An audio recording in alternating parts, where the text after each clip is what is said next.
સહજાનંદ સ્વામી મહારાજની જય, અક્ષર પુરુષોત્તમ મહારાજની જય, ધામધામી મુક્તોની જય. મહારાજ ગુણાતાન સ્વામી ગોપાલ સ્વામી, ગુરુદેવ શાસ્ત્રી મહારાજ, ગુરુદેવ યોગી મહારાજ, પરમ પૂજ્ય મનોજભાઈને સંતોની સાનિધ્યમાં બિરાજમાન સર્વવાલા અક્ષર મુક્તોની જય જય જય. દેશ પરદેશમાં વસતા સૌ વાલા સંતો અક્ષર મુક્તોને બ્રહ્મજ્યોતિ મંદિર પરિસરમાંથી, ઠાકોરજીના સાનિધ્યમાંથી મનોજભાઈ, અશ્વિનભાઈ, જતિકાકા, હર્ષદભાઈ, સૌ સંતો અને સર્વ ભક્તોના ભાવભરે જય શ્રી સ્વામિનારાયણ.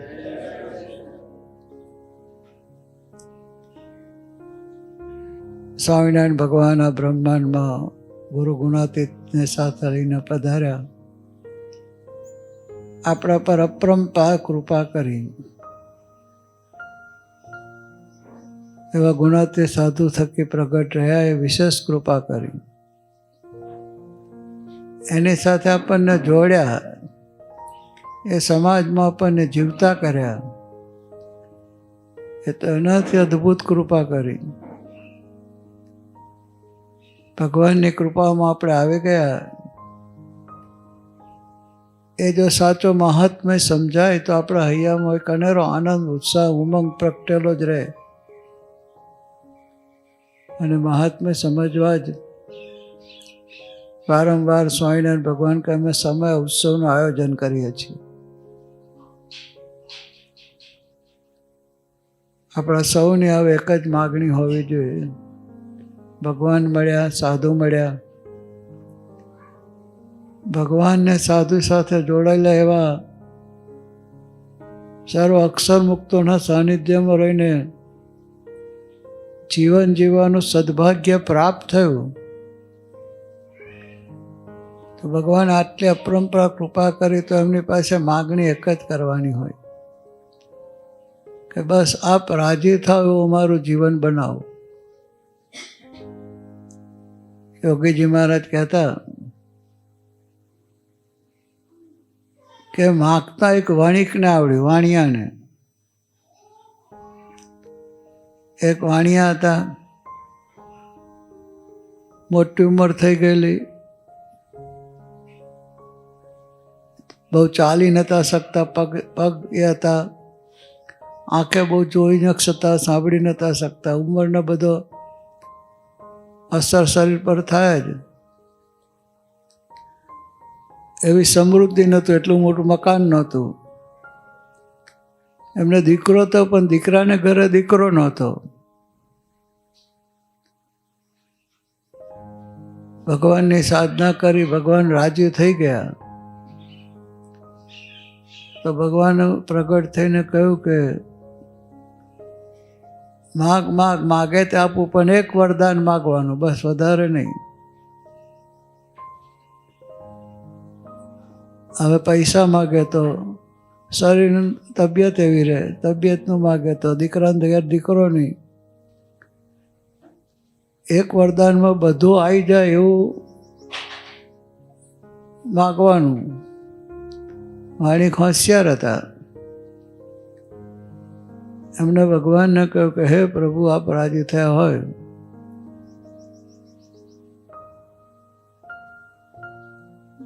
તો મારા દીકરાની હવેલીના ચોથા માળે મારા દીકરાને ઘરે દીકરો ઘોડિયામાં સૂતો હોય, સોનાના ઘૂઘરે રમતો હોય અને દાદરો ચણું જઈ એને જોઈ અને મારે આખી 3200 ખડખડાટ હશે, 32 એવી કૃપા વરસાવો. લો, બધું આવી ગયું ને. 4 માળની હવેલી, હોનાના ઘૂઘરે રમે એટલી સમૃદ્ધિ. દીકરાને ઘરે દીકરો ઘોડિયામાં ચોથેમાં રમતો હોય તો 4 માળ ચડીએ એવો પગ, અને એને જોઈને એવી આંખો, અને આખી 32 દેખાય એવું હાસ્ય, બધું આવી ગયું. જો એક માગણી કરી એમાં બધી માગણી આવી ગઈ. પણ ઇન્ડિવિજ્યુઅલ માગવું ના પડ્યું, નહીં તો કેટલા બધા વરદાન થતા, અને એક જ વરદાનમાં બધું માગ્યું. એમ આપણે ભગવાનનો દ્રઢ આશરો હોય, સત્પુરુષ વિશે આત્મબુદ્ધિની પ્રીતિ હોય, તો આપણી પણ માગણી એક જ હોય કે હે પ્રભુ, તમે રાજી થાવ, અમારું જીવન બનાવો. યાદ રાખ. તો ભગવાન તો શેમાં રાજી? માવતર છે, પોતાનો દીકરો સર્વાંગ સુંદર રીતે સુખી હોય એમાં માવતર રાજી. માગવું ના પડે. એટલે સુખ સમૃદ્ધિ કશું ભગવાન પાસે ઇન્ડિવિજ્યુઅલ માગવું નહીં પડે. એમને રાજી કરીશું તો એમને રાજી કરવા કેવી રીતે, એ જ આપણે વિચારવાનું બસ, કે પ્રભુ કેવી રીતે રાજી થાય છે.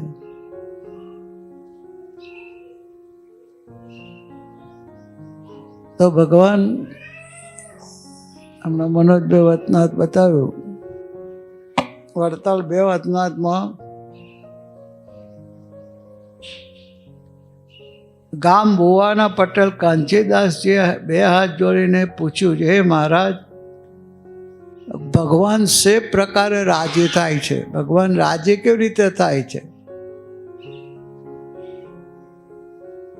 પછી શ્રીજી મહારાજ બોલ્યા છે, જો ભગવાનનો દ્રોહ ન કરીએ તો ભગવાન રાજી થાય. શું થાય? ભગવાનનો દ્રોહ ના કરીએ તો ભગવાન રાજી થાય. ત્યારે કહેશો જે દ્રોહ તે શું? તો જે આ સર્વ જગતના કરતા હરતા ભગવાન છે. બોલો, જગતના કરતા હરતા, જગતના કરતા હરતા, જે આ સર્વ જગતના કરતા હરતા ભગવાન છે તેને કરતા હરતા ના સમજીએ ને વિશ્વના કરતા હરતા કાળને જાણીએ, અથવા માયાને જાણીએ, અથવા કર્મને જાણીએ, અથવા સ્વભાવને જાણીએ, એ તે ભગવાનનો દ્રોહ છે. કેમ? જે ભગવાન સર્વના કરતા હરતા છે તેનો ત્યાગ કરીને કેવળ કાળ, કર્મ, સ્વભાવ અને માયા તેને જગતના કરતા હરતા કહે છે. માટે ભગવાનનો અતિ દ્રોહ છે. એટલે ભગવાન કેવા છે? બોલો, ભગવાન કેવા છે? કરતા હરતા છે. એટલે મારા જીવનમાં જે કંઈ થયું છે, થઈ રહ્યું છે અને જે થશે એનો કરતા હરતા કોણ છે? મારા ઈષ્ટદેવ સ્વામિનારાયણ. અને આપણા ભગવાન તો સદાય હિતકારી છે. કેવા છે? અને હેતકારી છે.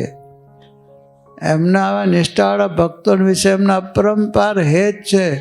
એટલે સદાય એનું હિત કરતા હોય, અને હિત કરતા હોય આપણને દુઃખી કરે ના કરે. તો ભગવાન સદાય આપણા હિતકારી ને હેતકારી. ત્યાં દ્રષ્ટાંત, દ્રોહ કરો એટલે શું કહેવાય? કે દ્રષ્ટાંત મહારાજ આપે છે. ગામના પટેલ છો, તે જે તમારી ગામમાં પટલાઈ ન રહેવા દે તે તમારો દ્રોહ કર્યો કહેવાય. તમારું ગામમાં વર્ચસ્વ હોય ને તમારું વર્ચસ્વ તોડી નાખવા કોઈ પ્રયત્ન કરે એ તમારો દ્રોહી કહેવાય. કોઈ રાજા હોય એ રાજાનું ના માને એ દ્રોહી કહેવાય. તો રાજા હોય તો મહારાજ કહે છે આગળ કે અમારો રાજા તો સર્વ ગુણ સંપન્ન હોય, પણ કાગળ લખી લખી મેલીને અમારો રાજા છે તે નાક કાન વિનાનો છે, હાથ પગ વિનાનો છે, એવી રીતે રાજાના રૂપ સંપન્ન હોય તેને ખંડિત કરીને વણવે તે રાજાનો દ્રોહી કહેવાય. તેમ ભગવાન છે તે કર ચરણાવીને સમગ્ર અંગે કરીને સંપૂર્ણ છે. આપણા મહારાજની આજે આપણા સુરેશભાઈ પૂજારીને તેમને અભિનંદન આપીએ. કેટલી અદ્ભુત મૂર્તિઓના આજે આપણને દર્શન કરાય છે. આવા સર્વાંગ સુંદર મહારાજ છે, એના અંગ રહિત કે ભગવાન છે તેને કર ચરણાવીને સમગ્ર અંગે કહીને સંપૂર્ણ છે, અને લેશ માત્ર પણ કોઈ અંગે વિકટ નથી, અને સદા મૂર્તિમાન જ છે. તેને અકર્તા કહેવા, અરૂપ કહેવા. તે ભગવાન વિના બીજા જે કાળા દેખ તેને કરતા કહેવાય. એ જ ભગવાનનો દ્રોહ છે. આવું ના કરીએ તો ભગવાન રાજીને રાજી. એટલે ભગવાનને આપણે રાજી કરવા છે. તો મહારાજે વતનાત્મા આપણને સમજાવ્યું, એક તો ભગવાન સદાય સાકાર ને દિવ્ય છે, અને કરતા હરતા છે, ને પ્રગટ છે. એવા સત્પુરુષ દ્વારા પ્રભુ પ્રગટ છે. આપણા જીવનનું ધ્યેય એવા સત્પુરુષને વિશે આત્મબુદ્ધિની પ્રીતિ કરી અને એની આજ્ઞામાં રહીને ભગવાનને રાજી કરવા એ છે. જો ભગવાન રાજી થશે તો જે સમગ્ર સુખ છે ભગવાન આપણને આપશે. ને ગમે એવી પરિસ્થિતિ ગમે એવું બનશે તો પણ આપણા હૈયામાં બળ રહેશે. યાદ રાખો, હમણાં આ ગયા વીકમાં આપણે 2 અક્ષર મુક્તોએ પોતાના દેહનો ત્યાગ કર્યો. એક આપણા કે.બી. પટેલ ને બીજા આપણા જીતુભાઈ પોપટ. એ બંને મુક્ત અહીંયા બ્રહ્મજ્યોતિ નિવાસ કરતા હતા. જીતુભાઈ 6 મહિના ત્યારે અમારા પ્રદીપ પોપટ, એમના દીકરાને પ્રશાંત પોપટ, બંને દીકરા અને શ્રીમા અને બોબીએ બહુ સેવા કરી. પણ જીતુભાઈ ભગવાનનો જીવ, ભગવાનના થઈને જીવવાનો આલોચ, એટલે બ્રહ્મજ્યોતિ કેમ્પસમાં રહેવા આવવાની ઈચ્છા હતી એટલે રહેવા આવ્યા. પણ જે ભગવાનને કરતા હરતા માન્યા એટલે એટલી બીમારી હતી, એમને આખું જીવન ભગવાનને અર્થે સમર્પિત કર્યું હતું. ભગવાનને રાજી કરવા માટે બધું છોડીને બંને દીકરાઓને બધું સોંપીને પોતે એ જ્યોતિભાભી બંને રહેવા આવી ગયા હતા, અને સત્સંગની સેવા જ કરી છે. છતાં આવી બીમારી આવી, પણ કોઈ પણ પ્રકારની ફરિયાદ, કોઈ પ્રકારનો હુંકારો કે મેં આટલું કર્યું તો મને કેમ આવું આવ્યું, એવો પ્રશ્ન પણ એમના હૈયામાં ઉઠ્યો નથી. પછી પૂછવાનો તો સવાલ જ નથી. કારણ કે સ્વામિનારાયણ ભગવાને કહ્યું છે, એક વતનાત્મા મહારાજે કહ્યું, તમે મારા કહેવાઓ છો. શું બોલ્યા?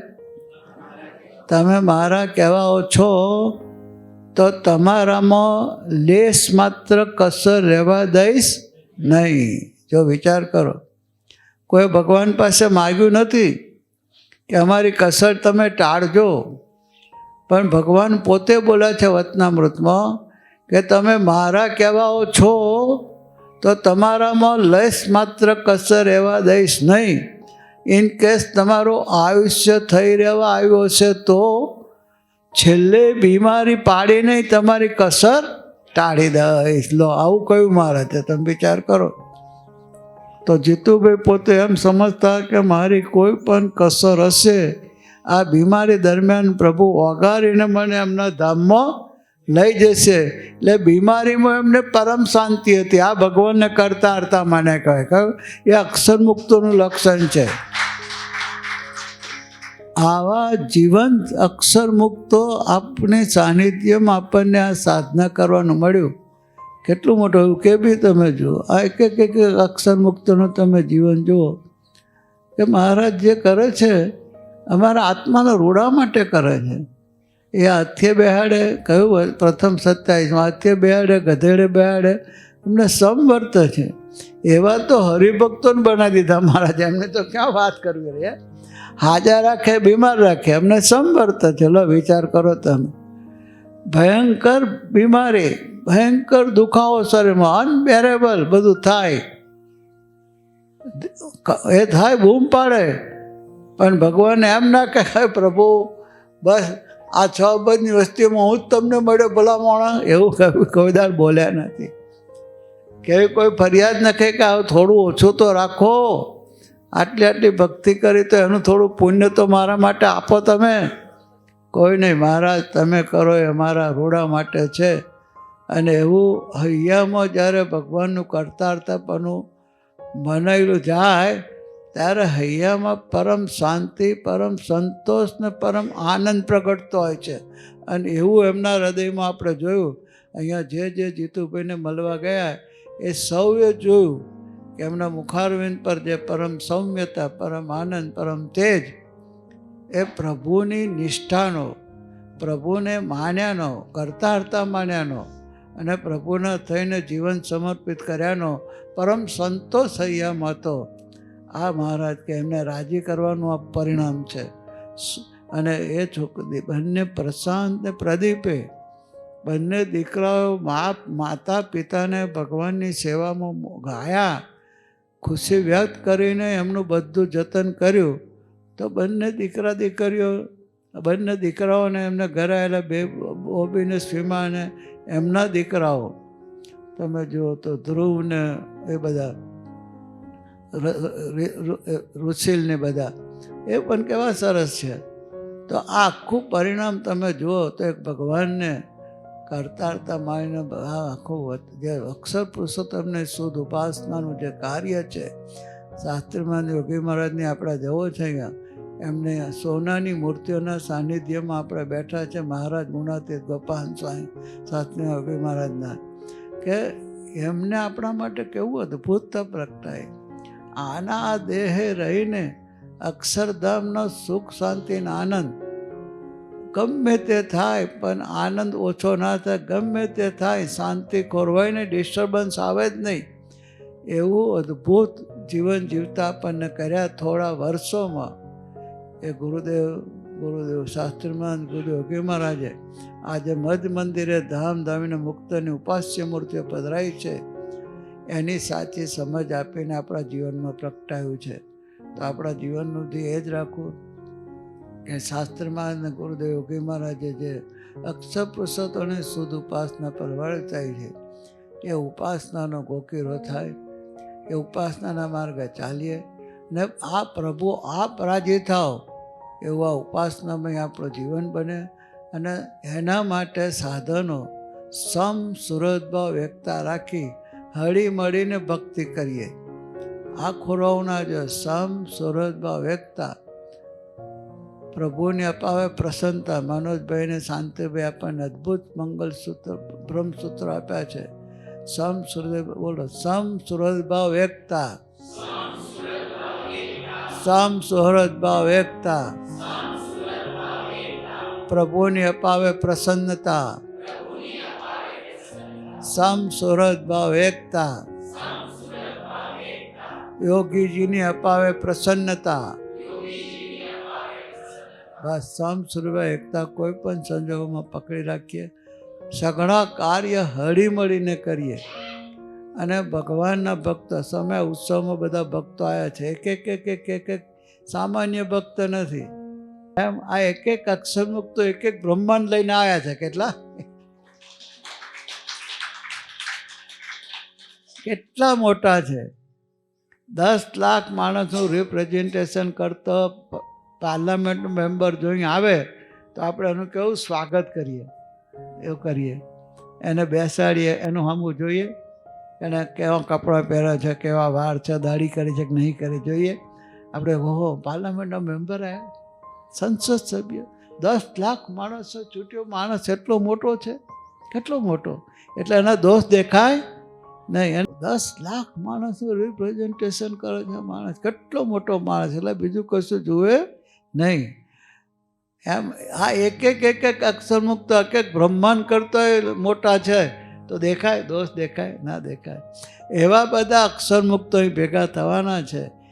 એની સેવા, એની સાથે વાત કરવાની સેવા, એને પાણી પીવાની સેવા, એને જમાડવાની સેવા, એને રસ્તો કરવાની સેવા, ઊભા થઈને એને ખુરશી આપવાની સેવા, ઊભા થઈને જગ્યા આપવાની સેવા. ઓ ધન ભાગ ધન ઘડી આપ મારી સીટ પર બિરાજો. એમાંથી કોણ રાજી થઈ જાય? કોણ રાજી થઈ જાય? ભગવાન રાજી થઈ જાય. આવા સમય ઉત્સવમાં ભગવાનને રાજી કરવાનો સારો મોકો મળે છે, ખ્યાલ આવે? સારો મોકો. અને એમાં વળી જો નિર્દોષ ભાવે જો સેવા કરીએ, દોડી દોડીને સેવા કરીએ, પાછા અથડાતા નહીં, પાછા દોડા દોડા સેવા કરીએ, સાફ સફાઈ કરીએ, એ કરીએ. તો આ બેઠા બેઠા મહારાજ કે આપણા થાળ કવડા જમવા બેઠા, હે થાળ જમવા બેઠા.